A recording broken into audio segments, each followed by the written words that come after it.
no me digan que no es extraño, paradójico, que para identificar a un niño superdotado, tal vez 200.000 en España, para identificarlo tengamos que esperar a que tengan malas notas en el colegio. Yo creo que no hay una prueba mayor de que nos estamos equivocando a la hora de identificarlos y a la hora de tomar medidas para rentabilizar este potencial de talento.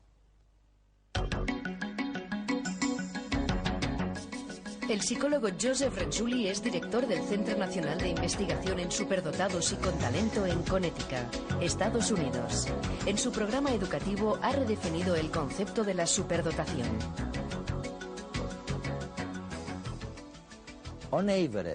En promedio, ¿cuánta gente potencialmente superdotada hay en la Universidad de Connecticut, donde tú das las clases? No es fácil de decir, ya que cuando una persona entra en la Universidad de Connecticut y ha superado a muchos de sus compañeros anteriores. Nuestra universidad es muy competitiva y la entrada no es fácil. Yo diría que en esta universidad entra un gran grupo de jóvenes increíblemente inteligentes, que no son la media normal que ha acabado la educación secundaria.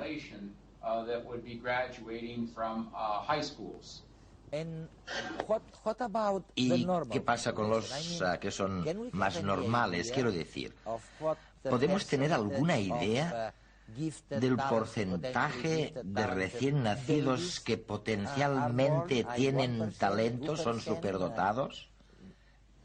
¿El 1%? Creo que es una cifra bastante superior al 1 o 2%. Podríamos estar hablando de aproximadamente el 15 al 20% de la población general.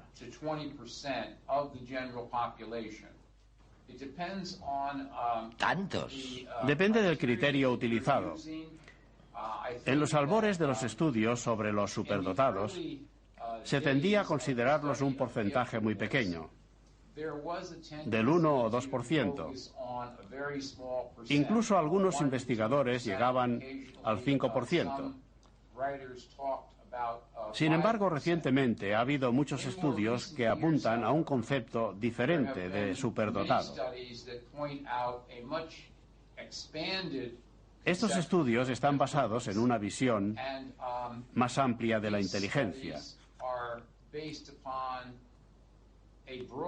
En lugar de basarse en un único dato, como es el de tener un cociente intelectual muy alto, hacen referencia a lo que Howard Gardner denominó inteligencias múltiples.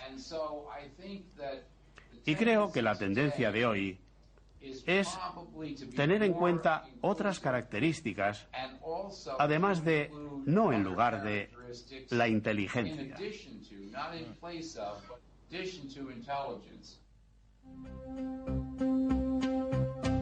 ¿Conoce usted a un superdotado? ¿Se ha dado cuenta de que a pesar de sus grandes cualidades es un desastre en otros aspectos? A una escala menor, ¿el alumno aventajado de su curso era también un artista y un atleta? Para explicarlo, los psicólogos nos hablan desde hace un tiempo de 8 inteligencias en lugar de una sola, como la mejor manera de describir las habilidades intelectuales de una persona. La genética unida a la educación y al contexto social de cada individuo condicionan que se desarrolle cada una de ellas en grados distintos.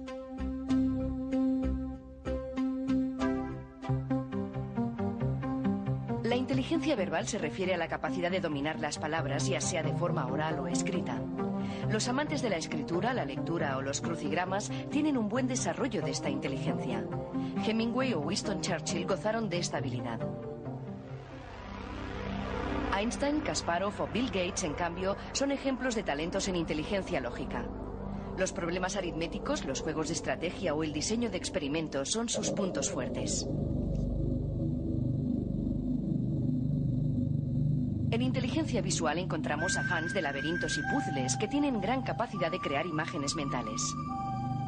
También muestran una gran sensibilidad frente al color, las formas, el espacio y la relación entre ellos. Picasso o Leonardo da Vinci fueron superdotados visuales.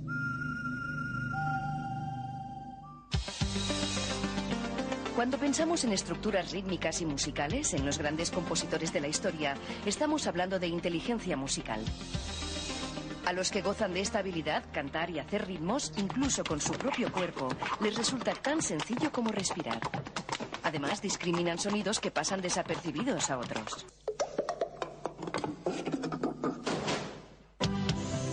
La inteligencia kinestésica se refiere a la capacidad de mover el cuerpo, de expresarse a través del movimiento y de ser hábil con los objetos.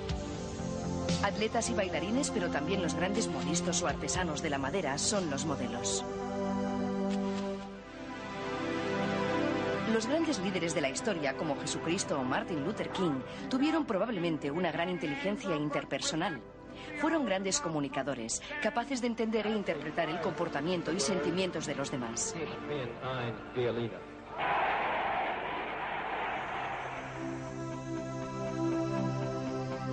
La inteligencia intrapersonal, en cambio, se refiere a la capacidad de tener un buen conocimiento de uno mismo. Aquellos que controlan sus sentimientos y conocen bien sus dones y limitaciones tienen esta habilidad. Personajes como el Dalai Lama o Freud son ejemplos claros de talentos en este área.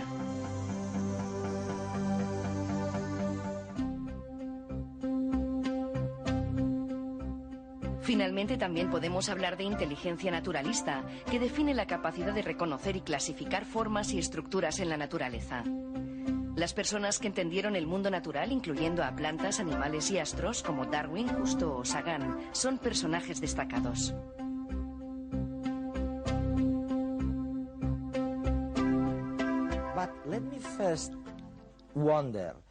Déjame primero preguntarme una cosa.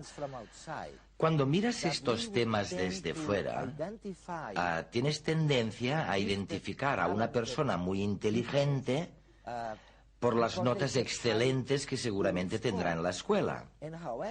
Y sin embargo, cuando hablas con los padres o los profesores, muy a menudo resulta que identificamos a una persona superdotada justamente porque causa muchos problemas. Oye, ¿cómo es esto? ¿Se explica porque ni la administración, ni los padres, ni los profesores saben tratar el tema de la manera más adecuada? Los jóvenes muy inteligentes, muchos de los cuales seguirán estudiando después de secundaria y llegarán a la universidad y se convertirán en científicos o filósofos o ingenieros, a menudo siguen un contenido curricular que normalmente pueden seguir y completar mucho más rápidamente y mejor que la mayoría de los estudiantes. Si esto es así, el primer inconveniente es que no están motivados. Y en segundo lugar, en muchos casos se aburrirán con las tareas. Algunos perderán el interés por la escuela. Y en algunos casos puede que se conviertan en alumnos problemáticos.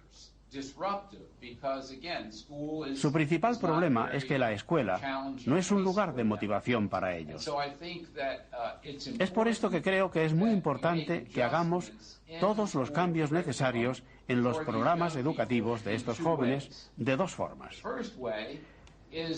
La primera es analizar el currículo existente y ver qué partes se pueden abreviar para ellos.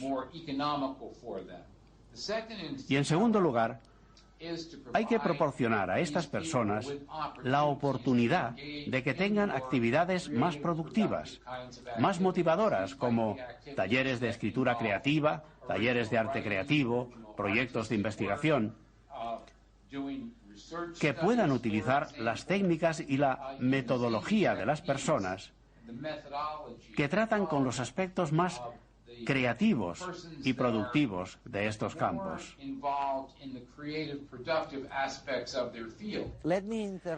Déjame que te interrumpa un segundo.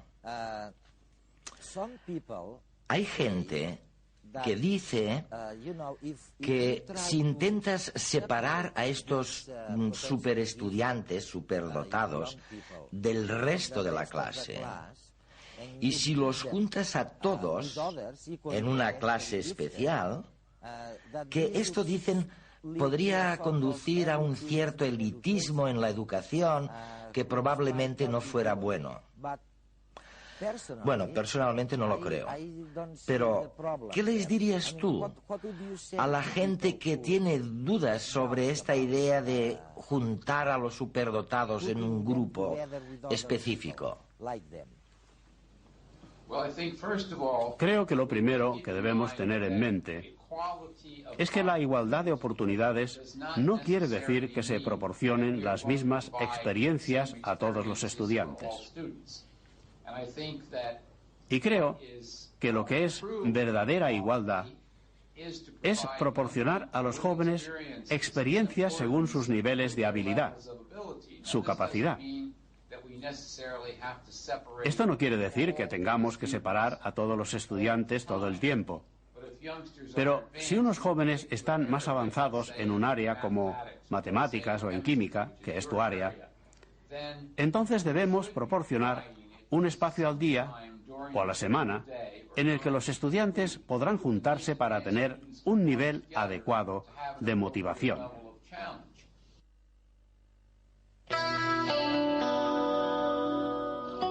Un reloj de Dalí deshecho.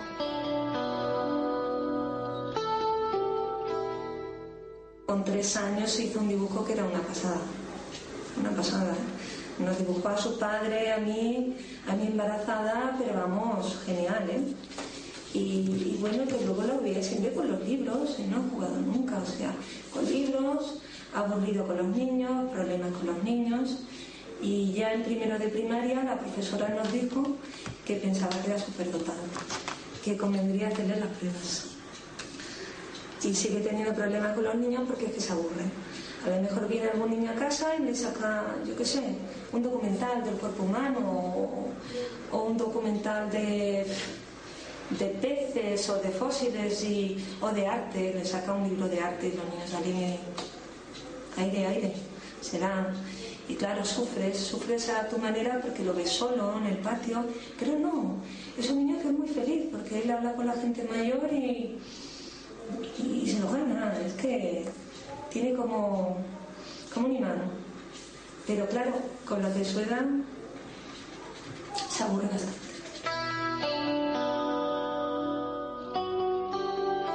Hizo un dibujo, él hizo un escrito a Copito de Nieve y le decía pues que él sabía que había muerto de cáncer y que nunca lo olvidaría. Y ponía pues, te encontraron en la selva, te trajeron, o sea, toda la historia de Copito, que yo toda no me la sé, pero él estuvo viendo el K3, se ve el informativo y oye, me impactó mucho. En el Instituto Catalán de Superdotación, un equipo de psicólogos y pedagogos atienden las necesidades de Víctor y otros muchos niños, adaptando los contenidos que aprenden en las escuelas a su elevado nivel intelectual. Pero además de eso, se encargan de velar por su estabilidad emocional, ayudándoles a no sentirse discriminados. Desde este centro se intenta que esta iniciativa se extienda a todo el Estado español. Desde que él va y sabe que se le está haciendo un cambio en los estudios, que a lo mejor no es suficiente, pero algo se le está haciendo, y que ve que yo sé lo que le pasa, pues él está como más feliz, como si diciendo, bueno, por fin se han dado cuenta de que yo necesito algo más que lo de siempre. Pero esta ayuda es muy reciente. Miles de adultos han crecido sin saber que eran superdotados.